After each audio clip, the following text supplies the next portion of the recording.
Napenda kutoa taarifa ya kupatikana kwa Padri Camillus Aaron Nikata kama ifuatavyo. Tarehe 9 mwezi wa 10 2025, Jeshi la Polisi mkoa wa Ruvuma lilitoa taarifa ya kupotea kwa Padri Camillus Nikata wa Jimbo Kuu Songea, ambaye pia ni mhadhiri wa Chuo Kikuu cha Mtakatifu Agustino Tanzania, yani SAUT Mwanza.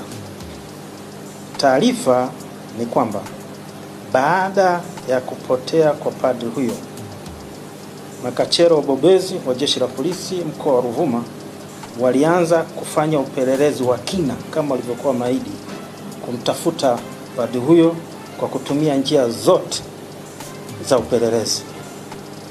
Kufuatia upelelezi huu, leo tarehe 17 mwezi wa 10 2025, Padri Camillus Nikata amepatikana kwenye mashamba ya kijiji cha Mawa. Mawa iko kata ya Hanga. Hanga hii ni sehemu ambayo ni nyumbani kwao Padri Camillus Aaron Nikata. Padri amepatikana akiwa hai, akiwa mzima kabisa, akiwa hana jeraha, akiwa na nguo zake zote alizotoka nazo kutoka jimboni siku ile jioni, akiwa na kile kibegi tulichowaambia kwa taarifa ya kwanza alitoka nacho akiwa pale. Lakini padri anapatikana akiwa mzoofu kwa njaa baada ya kutokula kwa siku nyingi, na ambazo alikuwa akishindia karanga na maji. Aidha, padri huyo amekutwa na begi lake dogo londoka nalo ikiwa imeanza kuliwa na mchwa. Amekutwa na hati ya kusafiria, kutwa na kitauro ambacho alikuwa anatandika chini akitumia kulalia. Pia amekutwa na pesa taslimu shilingi 13,500. Amekutwa na saa yake ya mkononi ikiwa iko safi kabisa.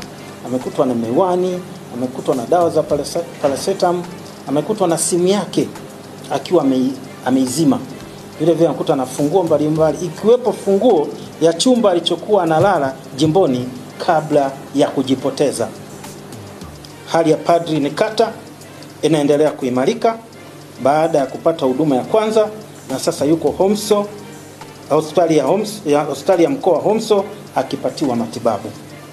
Aidha, Jeshi la Polisi mkoa wa Ruvuma linathibitisha pasi na shaka kwamba Padri Camillus Aaron Nikata hakutekwa, bali alijipoteza yeye mwenyewe kutokana na msongo wa mawazo kwa sababu nilizozitaja.